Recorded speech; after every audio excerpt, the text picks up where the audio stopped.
Hello दोस्तों, आपका स्वागत है अपने यूट्यूब चैनल पर।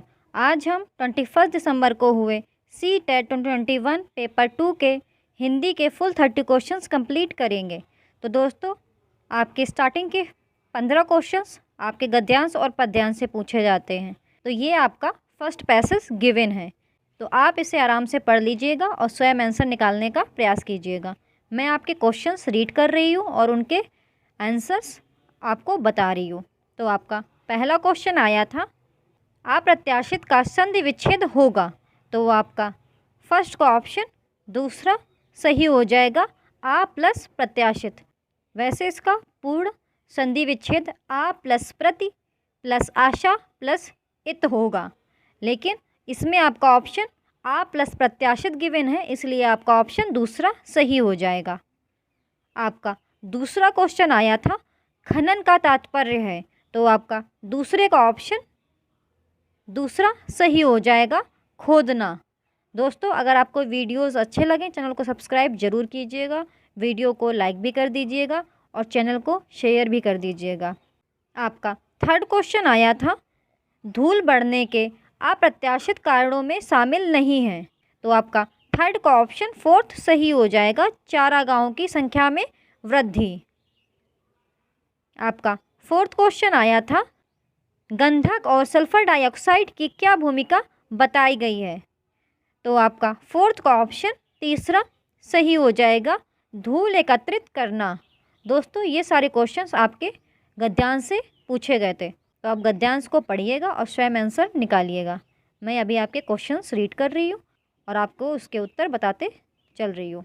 आपका फिफ्थ क्वेश्चन आया था, जैविक शब्द में मूल शब्द और प्रत्यय क्या है। तो आपका फिफ्थ का ऑप्शन फोर्थ सही हो जाएगा, जीव प्लस इक।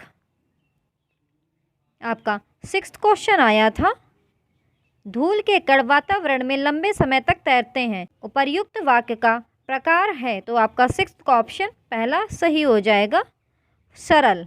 आपका सेवेंथ क्वेश्चन आया था, तैरते रहते हैं, पद क्रिया किस भेद के अंतर्गत आएगा। तो आपका सेवेंथ का ऑप्शन पहला सही हो जाएगा, अकर्मक।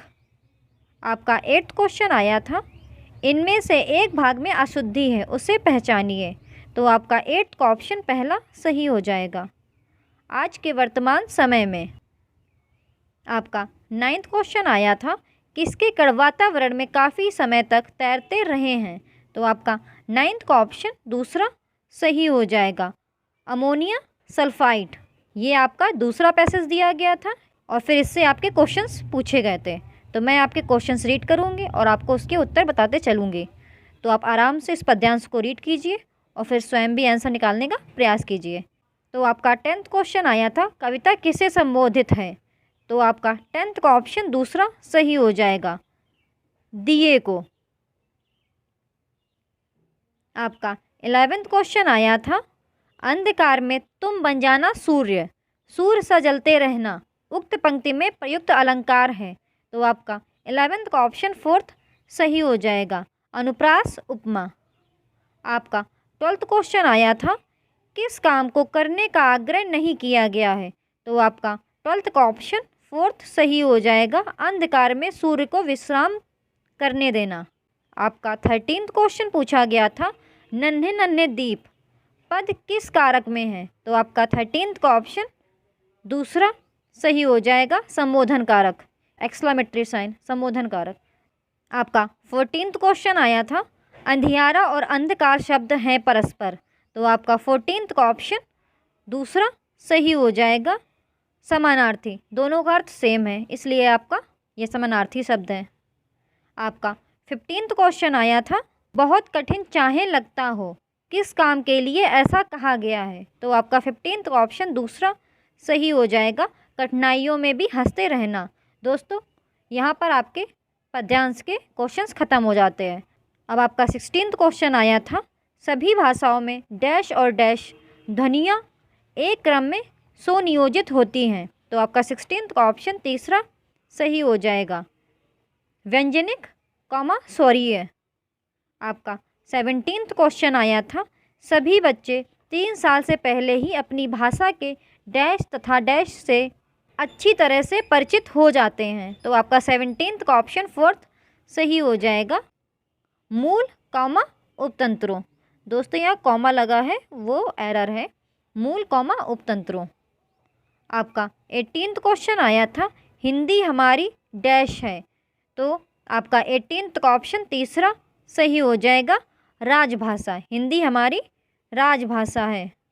आपका 19th क्वेश्चन आया था पहली कक्षा की अनीता चित्रात्मक किताब के चित्रों को गौर से देखती है और अपने दोस्तों से उसके बारे में बातचीत करती है। अनीता, तो आपका 19th का ऑप्शन दूसरा सही हो जाएगा, अर्थ के साथ पढ़ रही है। दोस्तों अगर आपको ये वीडियोस अच्छे लग रहे हों, चैनल को सब्सक्राइब ज़रूर कीजिएगा और वीडियो को लाइक भी कर दीजिएगा। दोस्तों आपसे रिक्वेस्ट है आप चैनल को शेयर ज़रूर करें।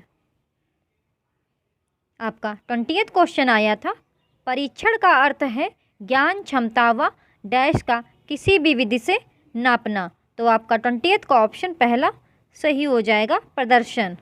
आपका 21st क्वेश्चन आया था पाठ्य पुस्तक की भाषा ऐसी हो जो, तो आपका 21st का ऑप्शन दूसरा सही हो जाएगा, बच्चों के दैनिक जीवन से जुड़ी हो।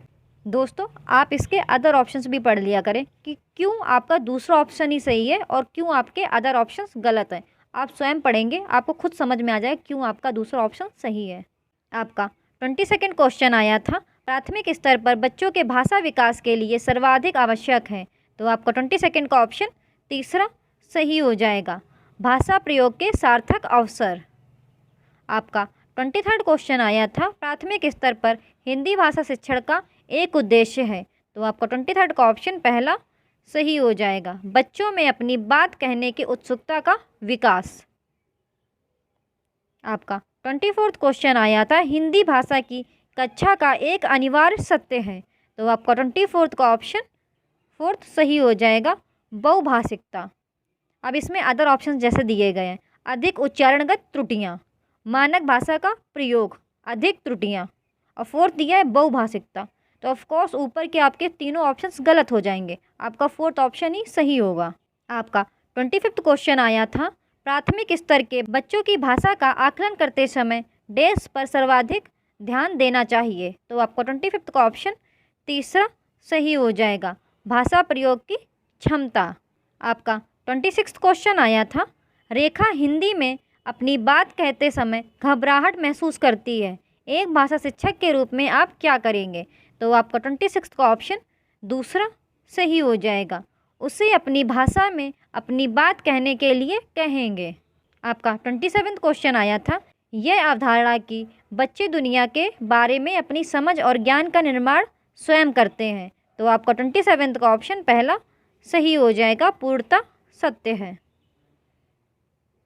आपका 28th क्वेश्चन आया था बच्चों के पढ़ने लिखने में डैश सर्वाधिक सहायक है। तो आपका 28th का ऑप्शन तीसरा सही हो जाएगा, बाल साहित्य।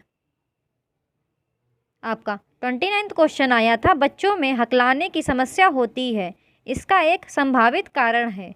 तो आपका 29th का ऑप्शन 4th सही हो जाएगा, आत्मविश्वास का अभाव। आपका 30th क्वेश्चन आया था एक भाषा शिक्षक का अनिवार्य गुण है। तो आपका 30th का ऑप्शन तीसरा सही हो जाएगा, शिक्षा शास्त्रीय समझ। तो दोस्तों आज हम लोगों ने 21 दिसंबर को हुए CTET 2021 पेपर 2 के फुल 30 क्वेश्चंस हिंदी के कंप्लीट कर लिए हैं। दोस्तों अगर आपको ये वीडियोस अच्छे लगते हैं तो चैनल को सब्सक्राइब जरूर कीजिएगा। आपको इस चैनल पे CDP के सभी पेपर, आपको EVS के पेपर, आपको हिंदी के पेपर 1, पेपर 2 सभी के सॉल्यूशंस मिलेंगे। आप इस चैनल को सब्सक्राइब कर लीजिए, आपको कंटिन्यू इस चैनल पर वीडियोस मिलते रहेंगे। Thank you for watching the videos.